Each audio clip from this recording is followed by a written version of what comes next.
오늘은 둘째 날 하나님께서 창조하신 궁창 있잖아요. 궁창에 대해서 한번 생각해 보기로 해요. 하나님께서 둘째 날 궁창을 창조하셨죠. 이거는 물과 물을 나눴다 하는 것은 곧 나눔의 역사를 말씀해 주시는 거죠.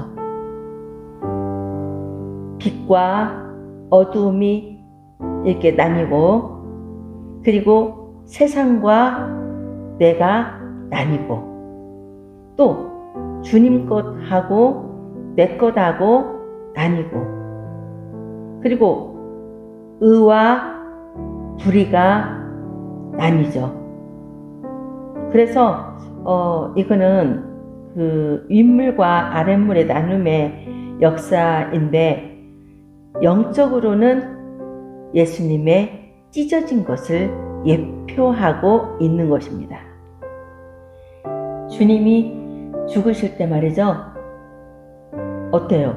휘장이 이렇게 나뉘었잖아요. 이게 십자가의 비밀이 깨달아지면은 나눠지는 거예요. 십자가의 비밀이 깨달아지면 우리 심령도 나눔의 역사가 일어나게 되는 거죠. 그러니까 어떻게 보면은 성화가 된다고 해야 될까요? 예수님이 나 위해서 죽으셨다. 이 진리를 아는 사람은 모든 것을 나눌 수 있는 힘이 생긴다는 거죠. 근데 세상으로부터 나오지 못한 사람들, 풍습이라든가 문화, 욕심, 그리고 또 쾌락, 그리고 안일함, 그 외에도 많죠. 이게 나눠지지 못한 사람이 갖고 있는 것입니다. 그러니까 왜 그러냐 하면은 그 속에 빛이 임하지 않았기 때문에 그렇습니다. 제가 빛에 대해서 말씀드렸죠. 그 빛은 곧 예수님이라고 그랬어요. 예수님의 십자가가 우리 말하자면 사람의 심령 속에 임하지 않았기 때문에 이게 나눠지지가 않는 거죠. 지식으로는 십자가의 비밀을 깨달아서 알 수가 있어요. 왜? 요즘은 미디어의 홍수로 말미암아서 무엇이든지 뒤다 보면은 다 알 수가 있어요. 지식적으로 보면은 모를 게 없거든요.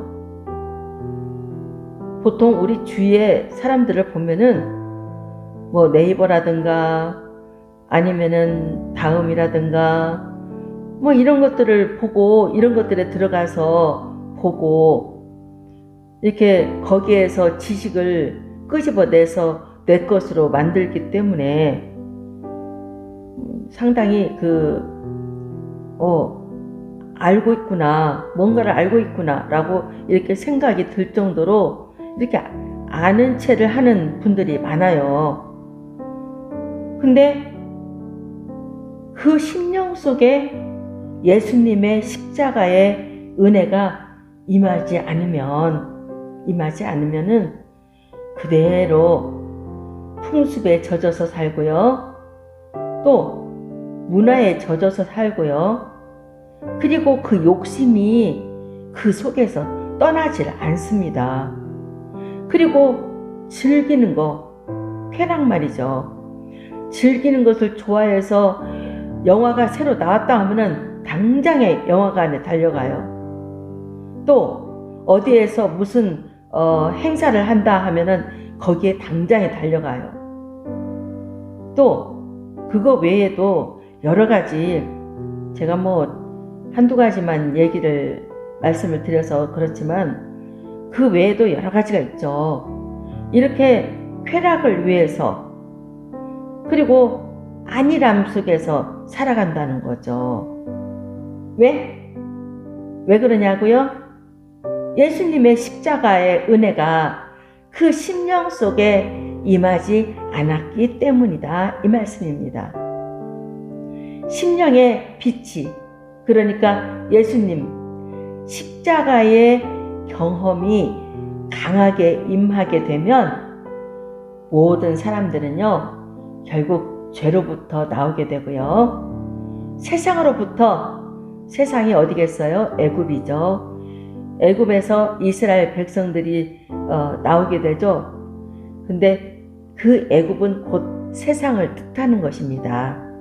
그래서 세상으로부터 나오게 되는 거죠.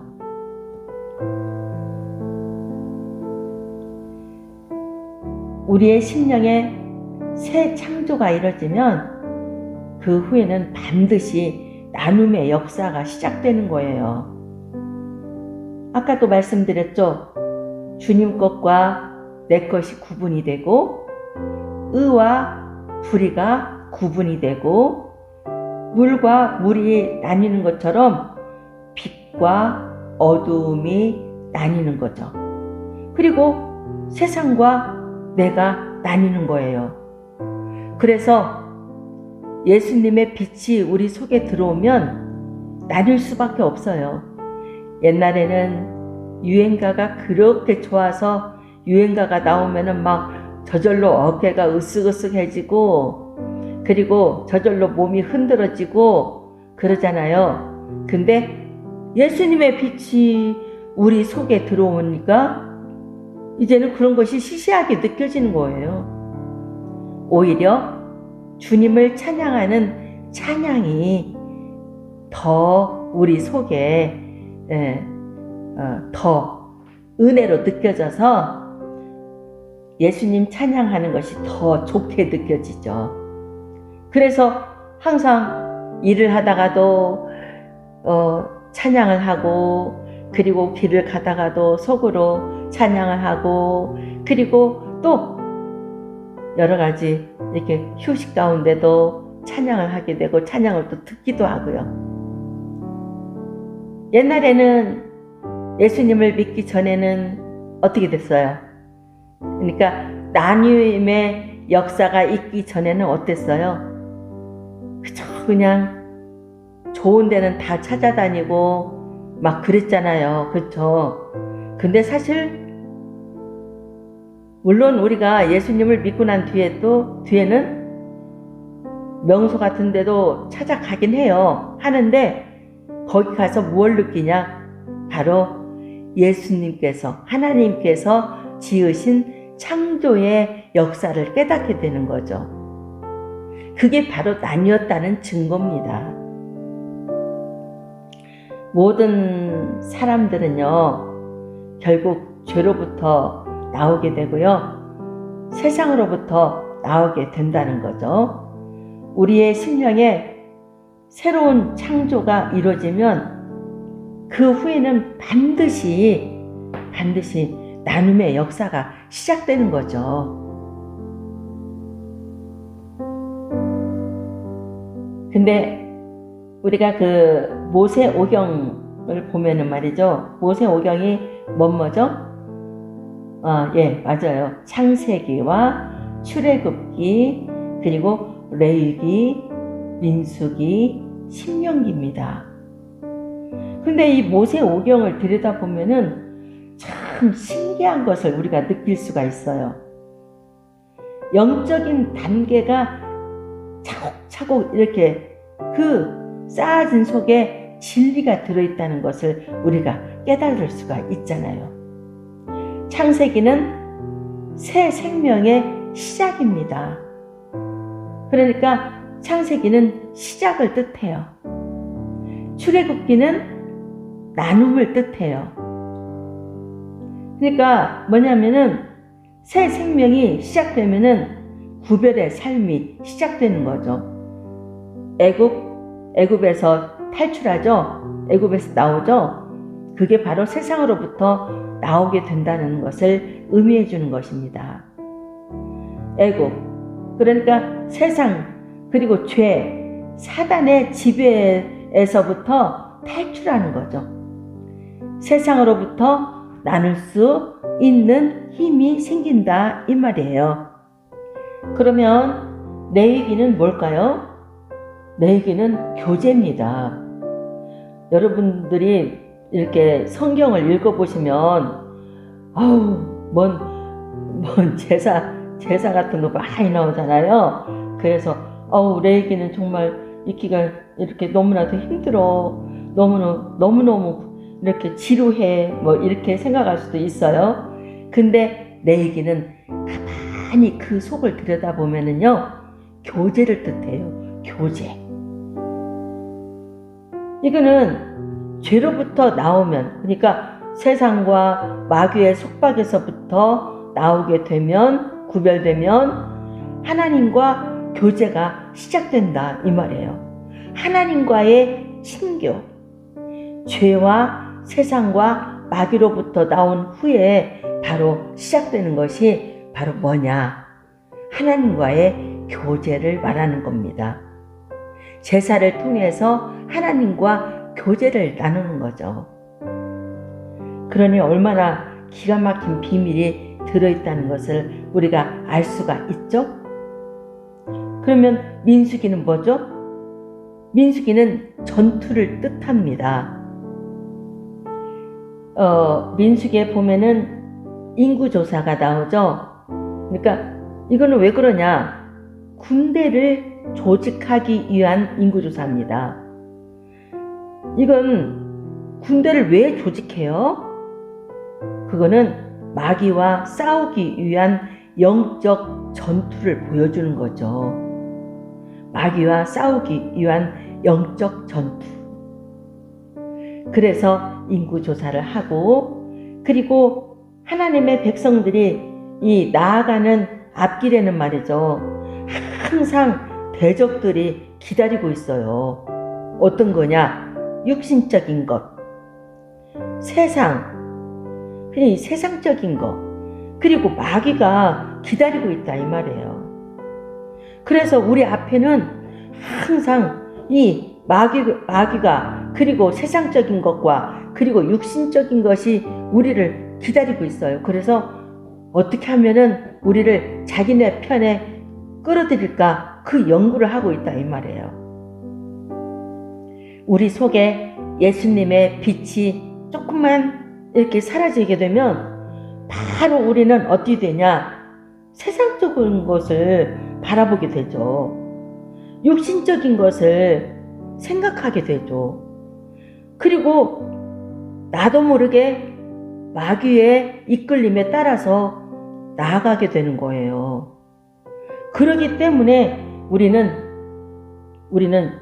정말 마귀와 싸우기 위해서, 영적 전투를 하기 위해서 우리는 정말 군대 조직, 이 조직을 잘해야 돼요. 조직을 잘해야 이렇게 싸워서 이길 수가 있습니다. 어떤 조직이요? 기도하는 사람들과 같이 모여서 같이 기도하고, 봉사하는 사람들과 같이 봉사도 하고, 전도하는 사람들과 같이 전도도 하고, 이렇게 조직이 딱딱딱, 교회 안에서도 조직이 이루어지잖아요. 그러죠?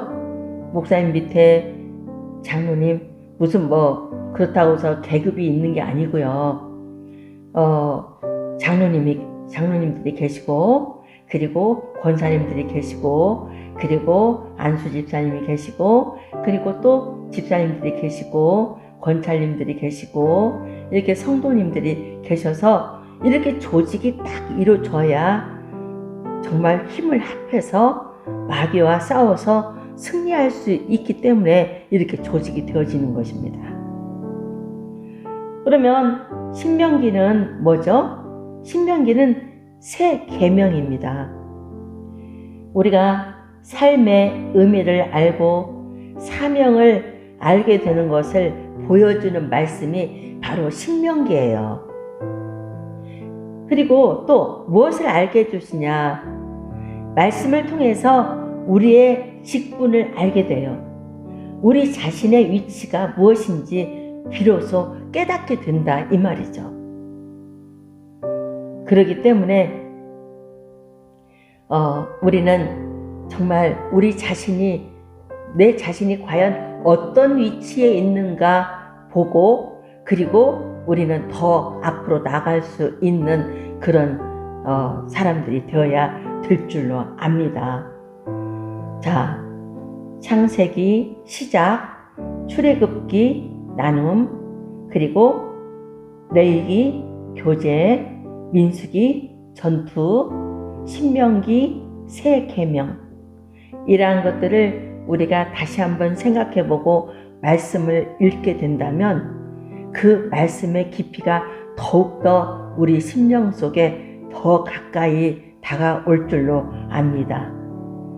오늘 우리 모두에게는 나눔의 역사가 있어야 돼요. 아직도 나눔이 이루어지지 않아서 고민하고 방황하고 갈등하고 그러면서 마치 죽음이 최고인 양, 그래서 죽으면 끝난다 이렇게 생각하는 그런 사람들도 있어요. 이건 대단히 잘못된 거죠. 우리가 죽은 뒤에는 바로 그 다음 세계가 있다고 하는 것을 우리가 잊어서는 안 됩니다. 바로 하나님께서 새 예루살렘 성을 예비해 놓고, 그리고 하나님 나라를 예비해 놓고 우리 믿는 사람으로 하여금, 예수님을 구주로 영접한 사람들로 하여금 이렇게 그 나라에 들어갈 수 있게끔 만드시고, 거기에는 눈물도 없고 괴로움도 없고 슬픔도 없고, 그리고 병든 것도 없고 다시 죽는 것도 없어요. 또 그거 외에도 이 세상에서 겪는 온갖 괴로운 것들, 그런 것은 하나도 없습니다. 그 나라에는 오직 기쁨과, 그리고 하나님을 찬양하는 찬양과 어두움도 없어요. 빛이 온전히 이루어지는 그런 나라에, 우리가 먹어도 배부르고 안 먹어도 배부르고 하는 그런 나라. 정말 먹을 것 때문에 고민하고 어떻게 하면 돈을 한 푼이라도 벌을까, 그런 생각도 할 필요도 없는 그런 나라. 이런 나라에 우리가 들어가서 영원토록 살 수 있는데 왜 죽는 것으로 끝난다고 생각을 하냐 이 말이에요. 이거는 왜 그러냐? 아직도 그 심령 속에 나눔의 역사가 일어나지 않기 때문에 그렇습니다. 그렇기 때문에 이 말씀을 들으시는 분들은 정말 간곡하게 말씀드리는데, 그런 생각에서 벗어날 수 있도록 주님 앞에 더 기도하고, 그리고 주님 앞에 더 가까이 나가고 주님을 의지하는 마음으로 살아가신다면 빛이 그 심령 속에도 임할 줄로 압니다. 한두 사람한테 말씀드리는 게 아니고, 아직도 어두움 속에서 헤매고 다니시는 분들이 많아서 드리는 말씀이죠. 이 말씀대로 여러분들의 심령 속에 나눔의 역사가 일어나기를 빕니다. 기도합니다. 감사합니다.